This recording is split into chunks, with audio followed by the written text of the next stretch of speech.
기적이라는 제목으로 말씀을 드리겠습니다. 하나님께서 큰 은혜를 줄 줄로 믿습니다. 제가 이렇게 기사를 하나 봤습니다. 이영표 옛날 축구 선수가 인터뷰한 기사였습니다. 이 사람은 2002년도 월드컵 대표팀에서 뛰었잖아요. 그리고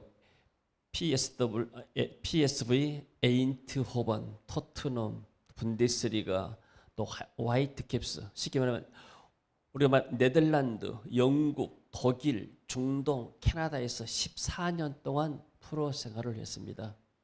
그 사람이 크리스찬이요. 그리고 지금 컴패션 홍보 대사로 활동하고 있습니다.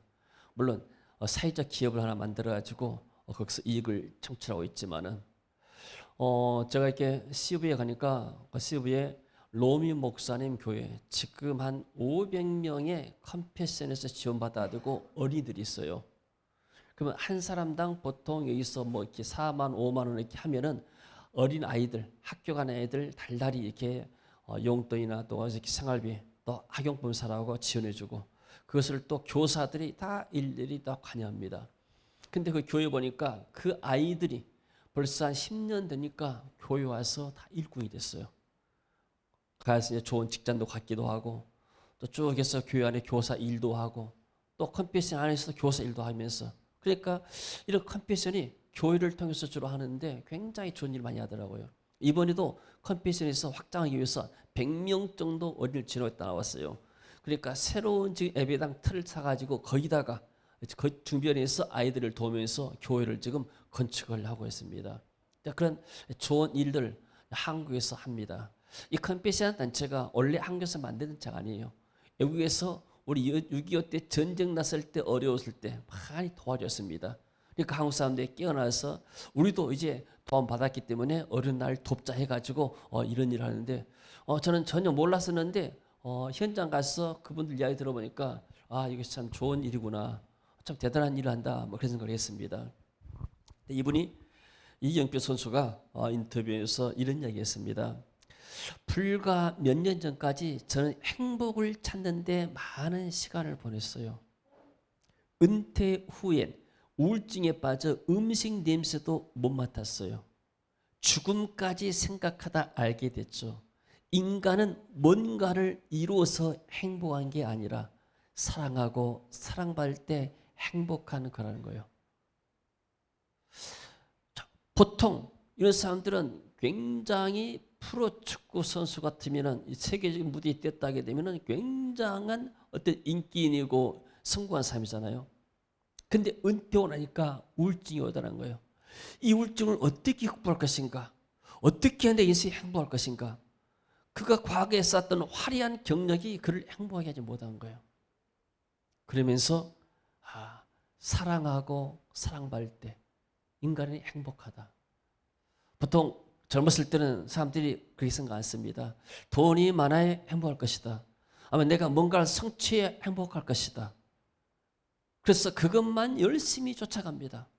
가족 간의 관계도 다 이렇게 무시해버리고 오직 성공을 향해서 쫓아가지만은 나중에는 뜬구름 잡는 것처럼 실패한 경우가 많이 있죠.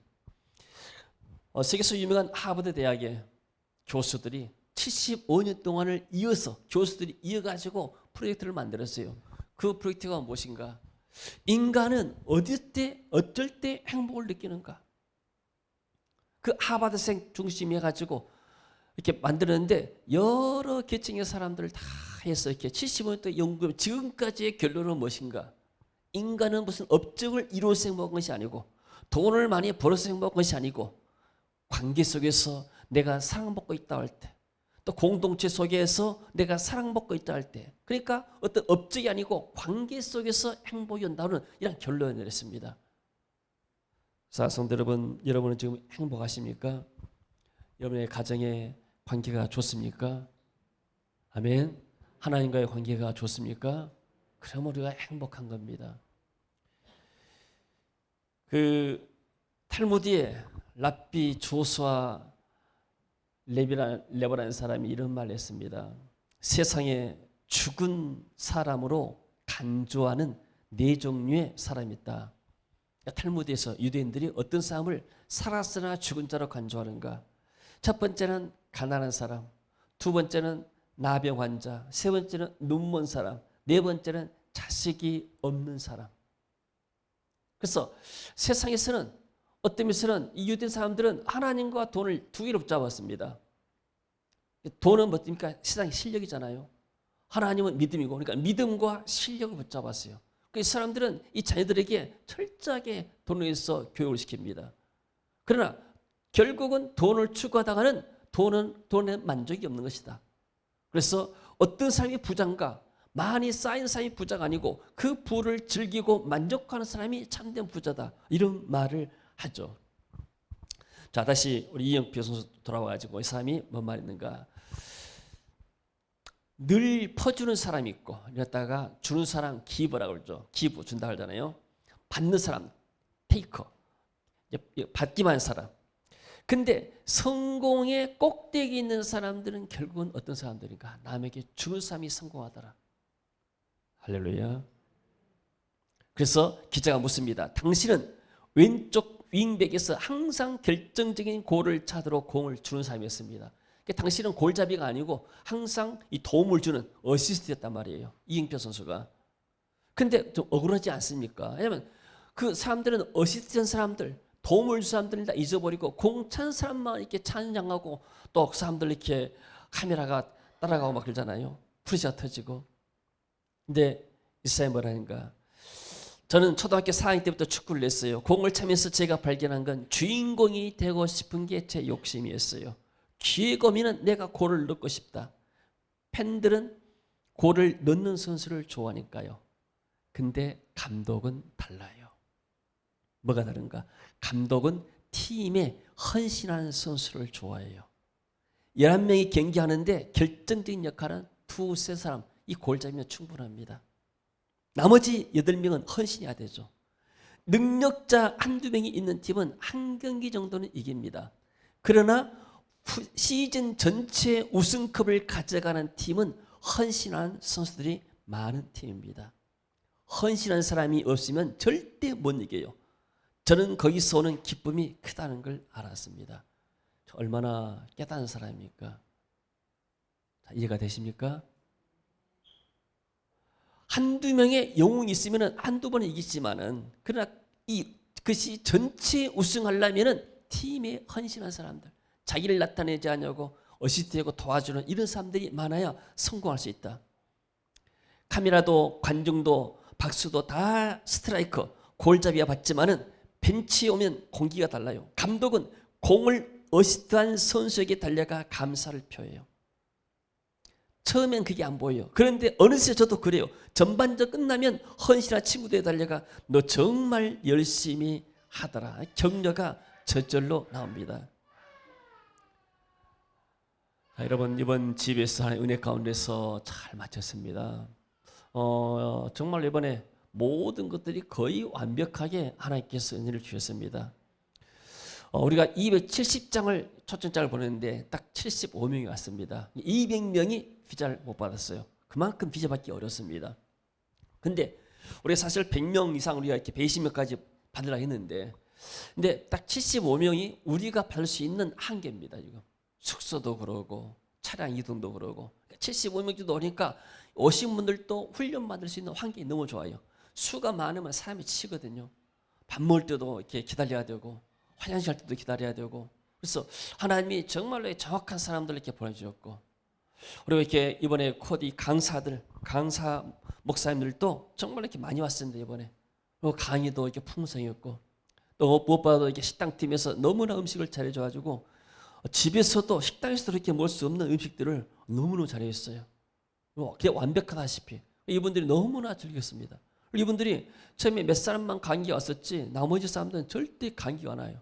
음식 잘 먹고 또 끼 때마다 이렇게 비타민C 하나씩 먹도록 하니까 또 와서 은혜 받고 하니까 이분들이 너무나 이렇게 건강해가지고 아프지 않았습니다. 보통 한때 많이 들 때는 100만 원 이상씩 병원비 들었는데 이번에는 10원밖에 안 들어갔어요. 한 번만 우리가 병원 몇 번만 갔다 오고, 그만큼 하나님이 기했습니다.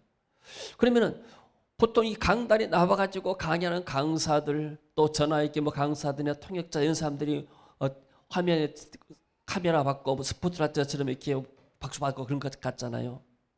근데 사람들은 이 나오는 것들, 밖에 나와서 강의하고 뭐 앞에 선 사람들, 찬양하는 사람들, 이런 사람들을 박수 치고 환영하지만은, 그러나 하나님, 총감독 되신 하나님은 어떤가? 이 비전스클이 이루어지기까지 헌신한 사람들, 그런 사람들을 격려한 거예요. 할렐루야. 아멘. 나 이걸 깨달았어요. 그렇지. 평소 생각하고 있었지만은 이영표의 이것을 보면서 이 사람들은 세계 정상의 선사님들이기 때문에 생각하거나 깨닫는 것들이 상당히 굉장히 샤프하고 어떤 면에서는 굉장히 맞습니다. 교훈도 주게 되고. 그렇지. 감독 입장에서 볼 때는 선수 한 사람, 그 사람만 좋다고 하겠느냐. 그 사람은 자기가 골을 차대니까 그 결정적인 기회가 오기를 기다리다가 찬 사람이고, 그러니까 나머지 사람들은 그 골을 만들기 위해서 다 헌신한 사람들이잖아요. 그런 헌신한 사람이 없으면은 아무리 잘도 안 되는 거예요. 그러니까 손흥민이가 그렇게 그쪽에서는 잘해도 이쪽에서 모든 사람들 팀이 끼어가지고 팀 만들었으면 못 오잖아요. 왜요? 헌신한 사람들이 부족하기 때문에. 그래서 여러분들 이번에 GBS의 여러 가지 분야에서 알게 모르게 정말 수고들을 많이 했습니다. 우리 옆사람 합시다. 참 수고했습니다. 참 잘했습니다. 열심히 잘했습니다. 그래서 이 메시지로 이번에 비전클에 참여 여러분들 이렇게 격려를 드리기를 원합니다. 할렐루야. 우리 총감독이 되신 하나님께서는 강사뿐만이 아니고 저 혼자만이 아니고 통역자만이 아니고 이렇게 뒤에서 알게 모르게 헌신한 여러분들을 귀하게 여기시고 여러분에게 은혜를 줄 줄로 믿습니다. 자, 오늘 본문 좀 보겠습니다. 자, 오늘 본문에 보니까 어떤 사람이 나오는가? 한 귀한 여인이 나옵니다. 4장 8절에 보니까 수넴에 이르렀더니 한 귀한 여인이, 귀하단 말은 뭐예요? 상당히 존경받고 있다. 그리고 그 당시에 귀하다는 표현은 물질적으로 좀 풍성하다 그 말이에요. 왜냐하면 유대 사람들은 가난한 사람들을 이렇게 인정하지 않았기 때문에. 근데 귀하단 말은 어떤 면에서는 그 지역사회에서 좀 이름도 있고 그리고 명망도 있고 존경도 받고 돈도 있고 괜찮은 사람입니다. 그러니까 세상적으로 말하기 때문에 뭐든지 다 갖춘 사람입니다. 근데 이 사람에게 없는 것이 하나 있었어요. 자식이 없었습니다. 아까 얘기했죠. 자식이 없으면은 사람이 죽은 사람 취급한다. 쉽게 말해 사람같이 여기지 아니한다. 옛날에 사람들이 우리나라도 그랬잖아요. 아들을 낳지 못하게 되면 칠거죄다 해가지고. 그러니까 유대 사회도 마찬가지로 그런 상황이었습니다. 그러면 이 부를 우리가 가정하고 상상할 때 어떻게 되었어요? 자기들은 열심히 살고 부정감이 하나도 없습니다. 그런데 아들이 없어요. 그러면 소망이 없는 거예요. 내가 이 많은 재산을 누구에게 물려줄 것인가? 여러분 생각해 보세요. 여러분이 재산이 예를 들어서 한 100억 있다. 근데 죽고 나면은 물려줄 자식이 없어요. 그러면 이것을 어디다 할 거예요? 막막하잖아요. 어떤 사람은 애완견 개에다가 유산을 물린다고 그런 사람도 있대요. 돈 쓸 데 없으니까. 근데 여러분들 그러잖아요. 미래가 없는 거예요. 자식이 없으니까. 그래서 이들의 마음속에 기쁨이 없었어요. 왜요? 그들의 마음속에 참 기쁨과 행복을 느끼지 못했습니다. 젊었을 날은 여러 가지 방법을 써가지고 아이를 낳으려고 했어요. 돈 있으니까. 그러나 하나님은 그것을 허락하지 아니한 거예요. 근데 이 연에게 기회가 찾아옵니다. 당시에 엘리사 선지자는 기름 부음 받은 사람입니다. 선지자, 제사, 왕들은 하나님의 기름 부음 받은 사람들이죠. 오늘날만 그리스도와 똑같은 거예요. 예수 그리스도 그러잖아요. 예수님이 기름 부음 받으셨다. 쉽게 말해서 그 예수님 오늘날만 예수님이 그 마을을 지나다니시면서 복음을 전해드리는 거예요. 그 선지자이신 엘리사를 한번 집으로 초청했습니다. 식사를 하자고 했어요. 식사 한번 대접하겠습니다. 여러분 손님이 오게 되면은 식사 대접한 것이 큰 이렇게 대접이 되죠. 그 당시는 뭐 이렇게 좋은 식당도 없고 오늘날 뭐 레스토랑도 없고 선지자들이 전도자들이 복음 전하 다니면은 그냥 옛날 말하면 주막집 같은 데서 먹고 자고 하룻밤 먹고 그다음에 가고 뭐 그런 것 아닙니까? 근데 이 여인이 엘리사를 초청했습니다. 우리 집에서 꼭 식사 한번 하세요. 이렇게 집에서 오신 여러 외국분들 우리가 정성껏 정성을 다해서 식사 대접한 거 이거 하나님이 다 받으십니다. 할렐루야. 이분들도요 다 이게 이 음식에 다 입맛은 달라도 나라 문화 음식 문화는 달라도 이 음식이 정성이 들어갔다 안 들어갔다 맛이 있다 없다 다 알아요. 그러니까 우리 음식이지만은 그만큼 이분들이 이렇게 감사를 평을 받습니다. 그러니까 엘리사가 가보니까 정말로 정성 들여서 음식을 잘하는 거예요. 그래서 지나갈 때마다 거기서 음식을 먹었습니다. 근데 거기서 끝나지 않았습니다. 이 여인은 거기에 만족하지 않았어요. 아, 이분이 지금 식사를 한 번씩 하긴 하는데 잠은 저쪽에 어디 쉽게 말해서 뭐 주막집 같은 데서 잠을 자는데 옛날에 우리가 이렇게 무슨 임꺽정이나 뭐 다른 그 소설 읽어보게 되면 주막집 가게 되면은 이렇게 올날 말고 하투 치고 뭐하고 가서 뭐 술 취한 사람들 떠들고 막 그러잖아요. 야, 선지자가 이런 데 가가지고 이렇게 시끄러운 데서 잠을 자면 잠이 오겠는가. 우리 집에서 한번 모셔서 우리 집안에 올 때는 우리 집에서 있다가 가도록 하자. 이런 부부간의 의논을 했습니다. 그래서 거기다가 쉽게 말해서 다락방을 만들어가지고 옥상에다가 옥탑방을 만들어가지고 엘리사를 초청한 겁니다. 이번에 이렇게 외국인들 와가지고 우리 어떤 목사님들 집에서도 하고 교회에서도 하고 우리 성도의 가정에서도 이렇게 방을 내주는 것이 너무나 이렇게 감사할 일이고 하나님께서 복 주실 일인 줄로 믿습니다. 그래서 와서 이제 해서 선지자님 이제부터는 딴 데 와서 사지 마시고 우리 집에 주무세요. 그러니까 엘리사가 가서 이제 그 집에서 그 쉽게 말하면 옥탑방에 가서 이렇게 잠을 자는데 마음에 너무나 감동이 온 거예요. 그때 성령의 기름 부음이 오고 성령의 감동이 온 거예요. 내가 이 여자를 위해서 무엇을 해줄 건가? 인간의 모든 마음은 다 그렇습니다. 다른 사람이 날 대접하게 되면 내가 무엇을 해줄 것인가? 그 다 마음이 있는 거예요. 선지자 그 마음속에 감동이 온 거예요. 네가 어찌 이렇게 생각이 주밀하느냐? 어떻게 이렇게 네가 세심하게 날 배려해서 이렇게 음식과 먹을 것 또 이게 침상을 준비하고 또 기도할 것을 준비하고 또 책상을 준비했느냐? 그래서 혹시 나한테 뭐 부탁할 거 없느냐? 여기 말합니다. 선지자님, 나는 아무 문제가 없습니다. 그러니까 엘리사가 더 마음이 답답해요. 뭔가 해주고 싶은데 그리고 뭔가 지금 이렇게 이 가정에 필요한 것이 있는데 모르는 거예요. 그때 기하시가 말합니다. 선지자님, 내가 가만히 보니까 이 집에 얘기 울음소리가 없고 아이가 없어요. 남편이 이제 늙었고 아이 낳을 가망도 없고 이 집에 기쁨이 없습니다. 그래서 그때 엘리사가 여인을 다시 불러오너라. 그리고 여인이 문 앞에 섭니다. 거기에 15절 보니까 이르되 다시 부르나 하매 부르며 여인이 문에 서니라. 그 문이 어떤 문일까요? 자기가 씨앗을 심었던 자기가 헌신했던 그 옥탑방의 그 문 아닙니까? 하나님은 어디서 축복하시는가? 여러분이 이 세계 비전교회다가 이 집에 쓰다가 여러분들이 씨앗을 심고 기도하고 했잖아요. 하나님이 교회를 통해서 이 집에서를 통해서 여러분의 가정과 자녀들을 축복할 줄로 믿습니다. 아멘. 내가 심은 것에 하나님이 거기서 기름 부음을 주는 거예요. 아멘. 할렐루야.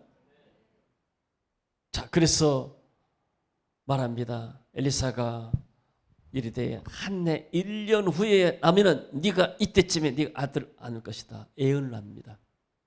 이 여인은 도저히 믿을 수가 없어요. 선지자님 그런 말씀하지 마세요. 저를 이렇게 속이지 마세요. 어찌 그런 일이 있겠습니까? 내가 일때까지 아이 낳으려고 노력했는데 하나님이 주지 않는데 무슨 하늘에 창을 낸들 이런 기적이 있겠습니까? 안 믿었어요. 근데 1년 후가 되니까 정말로 그 나이 든 노인 그분에게서 아이가 태어난 거예요. 할렐루야. 자, 왜 이런 기적이 일어났을까요? 이 사람이 보통 그 전에 엘리사를 모시기 전까지는 평범한 사람이었어요. 그야말로 죽고 나면은 이름 없이 빛도 없이 그냥 역사의 사회를 사람이었어요. 근데 이 사람이 어디서 역사가 일어나는가?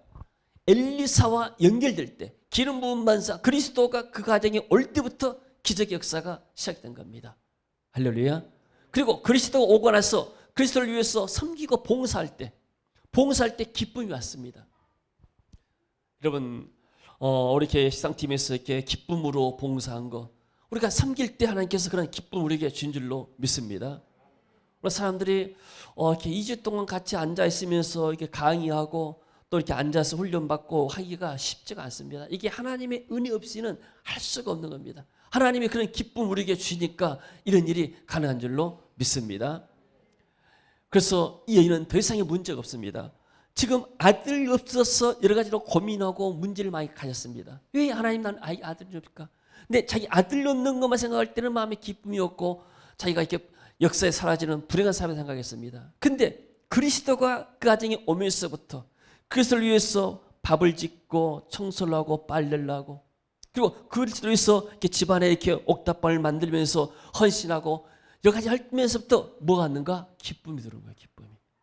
이제는 아들이 없어도 나는 행복하다. 내가 이제 남은 인생 무엇을 할 것인가? 내가 이 재산 가지고 무엇을 할 것인가?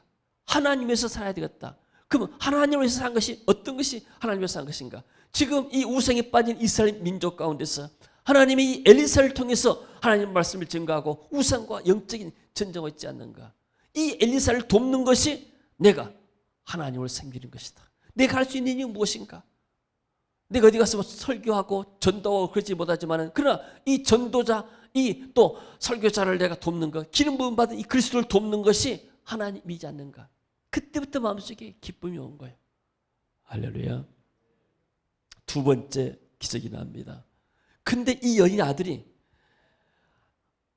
쉽게 말해서 노년의 아들 얻고 얼마나 기뻤겠습니까? 근데 이 아들이 어느 날 밭에 나가서 그냥 죽어버린 겁니다. 아이고 머리야 하더니 아마 일사병 걸린지 모르겠어요. 그래서 이 여인이 이 아이를 데리고 어디다 가는가? 21절에 보니까 그의 어머니가 올라가 아들을 하나님의 사람의 침상 위에 두고 문을 닫고 나왔어요. 아니 그 아이가 죽었으면은 울면서 동네방네 방성대곡하면서 하나님 원망할 거 아니? 아니 하나님 이렇게 데려갈 줄 알았으면 뭘라고 나에게 줘가지고 잠깐 기쁨 줬다가 다시 데려갑니까? 하나님이 정말로 그럴 수가 있습니까? 얼마나 하나님 원망하겠어요. 근데 이 여인은 뭐였는가? 그 아이를 자기 방에다 두지 않았어요. 그 방을 아이를 선지자 방에다가 데려놨어요. 그리고 엘리사를 갈멜산에 찾아갑니다. 이 말은 무슨 말입니까? 계속해서 엘리사가 그 지역에 올 때 그 집에서 머물렀던 방이 있었다 그 말이에요. 아멘. 우리 같으면 그러잖아요. 사람들은 대부분 좀 축복받고 나면은 하나님 멀리합니다. 선인자님, 제가 선인자를 섬겼더니 하나님에게 기적적으로 아들을 주었습니다. 근데 선인자님 알다시피 이 아들을 키우려 보게 되면은 이제 이렇게 나이가 늙어가지고 돈이 많이 필요합니다.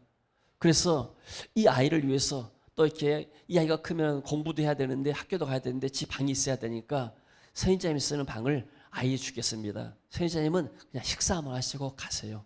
이렇게 선인자를 내쫓을 수도 있는 거예요. 이게 보통 사람들의 마음이에요. 대부분 사람들이 하나님이 좀 축복 주면 이 축복 때문에 어쩔 줄 몰라가지고 더 큰 축복을 놓쳐버리고 하나님을 떠나버립니다. 물질의 축복 받으면 그것 가지고 뻐기면서 하나님을 떠나버리고. 근데 이 여인은 그러지 않았어요. 남편에게 갑니다. 남편에게 나귀를 달라고 부탁이 되죠.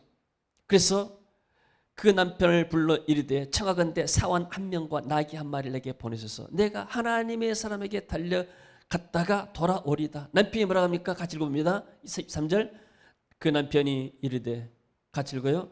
초하루도 아니요 안식일도 아니거늘 그대가 오늘 어찌하여 그에게 나아가고자 하느냐니 여인이 이르되 평안을 비나이다. 남편이 말합니다. 초하루가 뭐예요? 올삭이다 말이에요. 매월 첫째 날 가서 갈멜산 가서 예배했단 말이에요. 그리고 안식일 오늘날 말이면 주일인데 매주일 갈멜산에 가서 예배를 드렸다 그 말이에요. 그 말은 무슨 말이에요? 비록 선지자가 갈멜산에 있지만은 계속해서 올삭대 가서 선지자를 뵙고 예배하고 또 매 주일마다 가서 예배 가서 교회 가서 예배했다 그 말이에요. 그러면 이 여인이 갈멜산에 갈 때 그냥 갔겠어요, 여러분들? 이렇게 잘 섬겼던 여인이 가서 엘리사, 사원, 게하시가 있는데 이 사람들이 산에서 뭘 먹고 있어요? 그래서 이렇게 음식을 만들어서 일주일에 한 번씩 가서 공개하고 왔다 갔다 하면서 끊임없이 계속 이런 그리스도와 연결이 된 거예요. 할렐루야.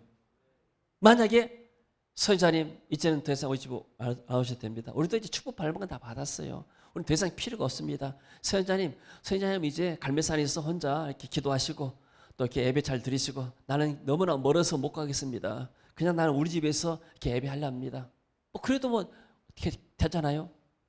근데 이 사람은 그러지 않았어요. 그 기름 부음과 계속 연결이 된 거예요. 그러니까 찾아가가지고 선지자님 우리 집 한번 갑시다 하니까 선지자가 기쁜 마음으로 달려온 거예요.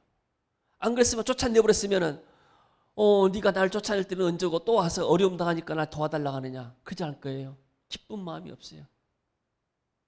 선지자는 자일처럼 최선을 다해서 엘리사가 이제 그 방에 들어가죠. 아이 있는 방에 들어갑니다. 그래서 그 아이를 살려낸 거예요.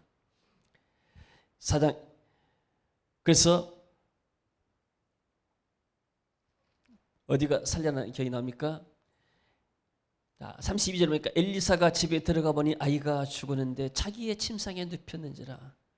들어가서는 문을 닫으니 두 사람뿐이라. 엘리사가 여호와께 기도하고 아이 위에 올라 엎드려져 자기 입을 그의 입에 자기 눈을 그의 눈에 자기 손을 그의 손에 대고 그의 몸을 엎드리니 아이의 살이 차차 따뜻하더라.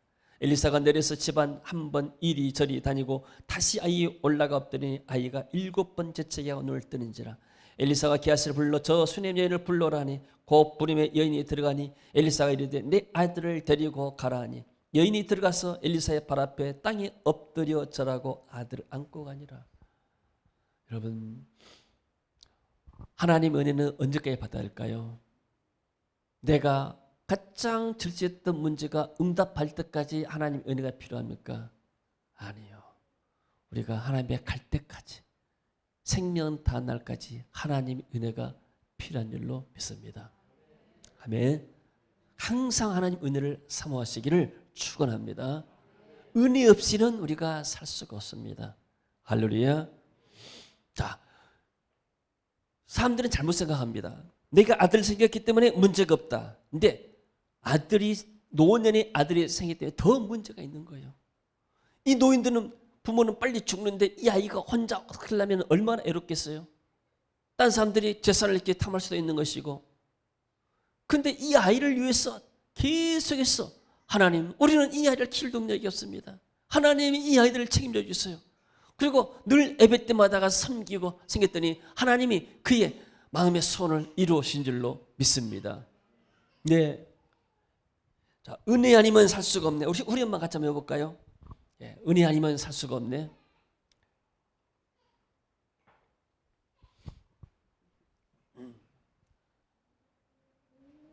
아니면 살아갈 수가 없네. 마저도 주의 것이니 세상 평안과 위로 내게 없어도 예수 오직 예수뿐이네.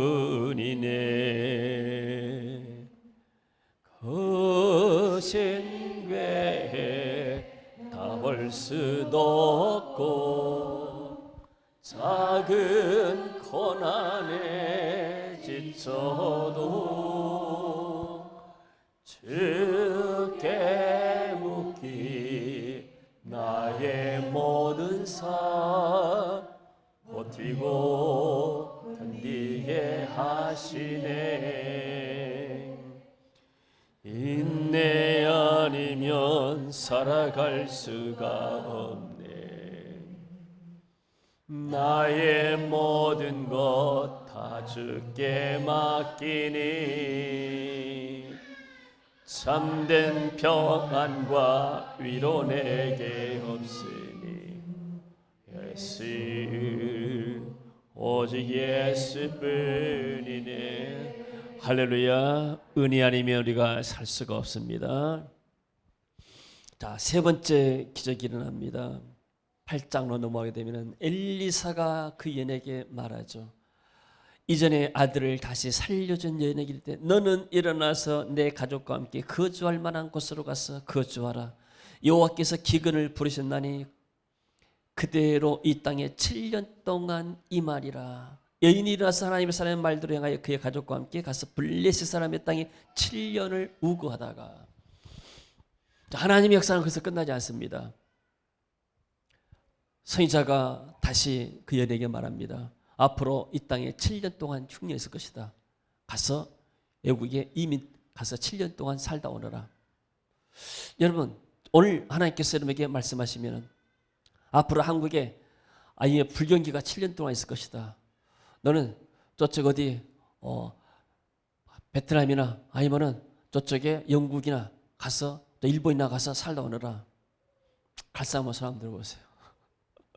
일본 가서 7년 살다 오너라. 한국이 이제 불경기니까 일본 가서 7년 살다 오너라. 손들 사람, 갈 사람 손 한번 들어봐요. 우리 동희 형제는 가겠네요. 동희 형제는 걸릴 것이 없으니까 그냥 그렇게 단순해도 사람이야. 할렐루야. 근데 우리가 걸린 것이 많아. 그렇게 쉽지가 않아요. 그러잖아요. 아니 하나님, 내가 7년 동안 하고 나면 우리 집은 누가 벌고 농작물은 누가 하겠습니까? 말이 성경에서 간단히 나왔지만 순종하기 쉽지가 않습니다. 아니 선지자님, 나는 이 정도로 충분합니다. 우리 백성들이 고난당하고 불경기 오면 같이 내가 불경기 당하고 그래야지 나만 살겠다고 내가 일본으로 가겠습니까? 이렇게 한겨두시잖아요. 근데 그러지 않아요. 선지자님 알겠습니다. 그리고 블레셋 땅은 이방 땅이에요. 쉽게 말하면 우리나라 말 일본 같은 땅이고 중국 같은 땅이고 그런단 말이에요. 그렇지만은 선지자 말에 순종해 가는 거예요. 왜요? 그 전까지 선지자 말을 들어서 실패한 적이 없기 때문에 이 선지자 말을 통해서 선지자를 섬기고 선지자의 말이 떨어질 때 그대로 성취를 받기 때문에 믿음은 한 가지 믿음을 성취하고 나게 되면 더 성장하는 거예요. 할렐루야. 여러분, 어떤 믿음의 도전에서 하나를 성공하게 되면 그 다음에 더 큰 믿음이 생기는 거예요. 그래서 순종할 수 있는 믿음과 은혜가 왔습니다. 알겠습니다. 정리해가지고 가방 싸가지고 가서 블레셋에서 7년 동안 살다 왔습니다. 7년 동안 살다 오보니까 집안에 딴 사람이 살고 있는 거예요. 같이 읽어봅니다. 7년이 다음에 여인이 블레셋 사람의 땅에서 돌아와 자기 집과 전투를 위해 호사로 왕에 나갔더라. 이 말은 무슨 말이냐면 다른 사람이 와서 자기 집에 살고 있는 거예요. 여보세요, 우리 집입니다. 나가세요. 하니까 무슨 말이야? 우리 집이지 여기가. 우리가 7년 동안 있어 살았는데 우리 이 모든 이 땅도 밭도 전부 다 그 사람이 받고 있는 거예요. 아니 이것도 우리 밭인데 무슨 말이야? 우리 밭이지. 우리가 이렇게 여기서 이렇게 짓고 살았는데 안 내주는 거예요. 그래서 오늘날 마음에는 법원에 가는 거예요. 옛날에는 왕이 법원이었어요. 법관이고 왕에게 호소하러 갔어요. 고소한 거예요. 근데 그때 왕이 뭐하고 있었는가? 생겨 보니까 그때 왕이 하나님의 사람인 게하시와 서로 말하며 이르되 너는 엘리사가 행한 모든 일을 내게 말해봐라. 그때 하나님이 게하시와 왕을 만나게 만든 거예요. 그리고 왕이 게하시에게 물어봅니다. 네 주인 선지자 엘리사가 행한 기적 가운데 가장 큰 기적 하나만 얘기해봐라. 그러니까 게하시가 뭐라고 하는가? 왕이시여, 내 선지자가 수많은 기적을 많이 행했습니다. 그러나 가장 기적 중의 기적은 죽은 아들을 살리는 일입니다. 왕이 말합니다. 거짓말도 하지 말아라. 무슨 죽은 아들이 살았단 말이냐. 이렇게 왕이 하고 있을 때 게하시가 곧 엘리사가 죽은 자를 다시 살린 왕에게 이야기할 때 그 다시 살린 아이의 어머니가 자기 집과 전투를 위하여 왕에게 호소하는지라. 게하시 이르되 내 주 왕이시여, 이는 그 여인이요 저는 그의 아들이니 곧 엘리사가 다시 살리라. 왕이시여, 저 아들입니다. 저 아들.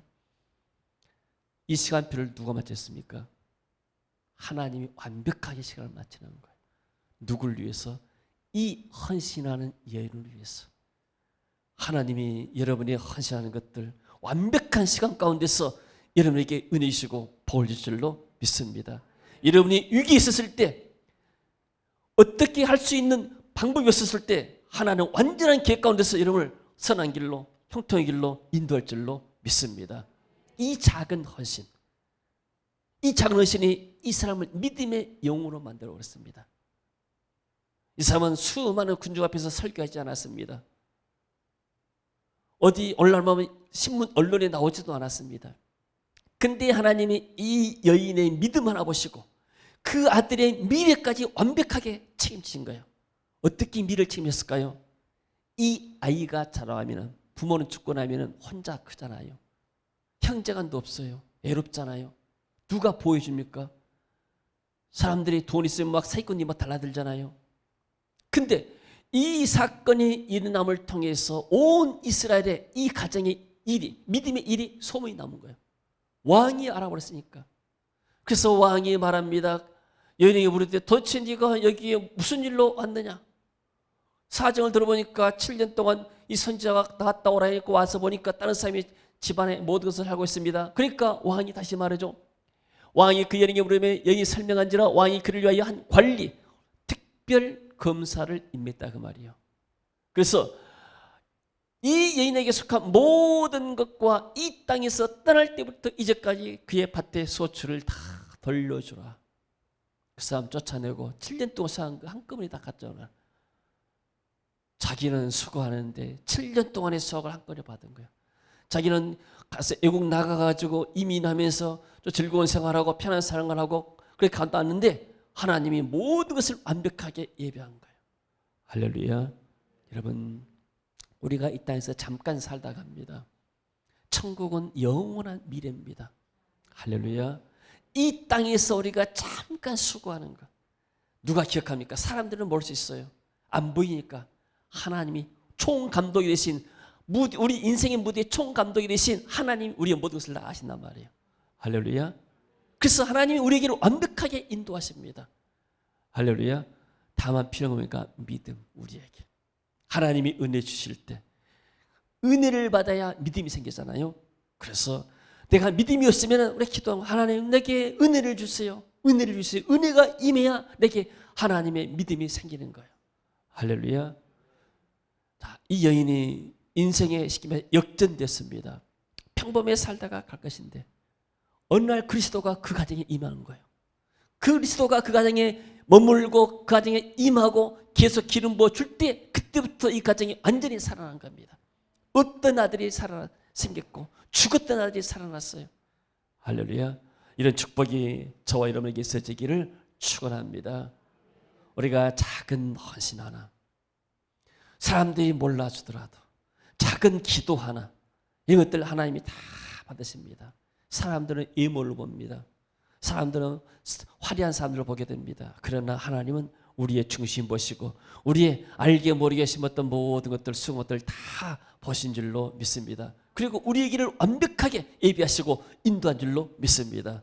하나님의 말씀에 순종해 나아갈 때, 기름 부음에 우리가 인도받고 나아갈 때, 그리스도와 함께 가고 그리스도 헌신해 나갈 때 하나님 우리의 삶을 책임지시고 우리나라와 민족도 책임질 줄로 믿습니다. 저는 이렇게 어떤 확신이 있냐면은 북한이 저기 미사일 쏘아대도 어떤 것을 믿냐면은 김일성, 김정일, 김정은 3부자가 얼마나 북한에서 많은 사람들을 죽였어요. 얼마나 많은 교인들을 핍박하고 죽였습니까?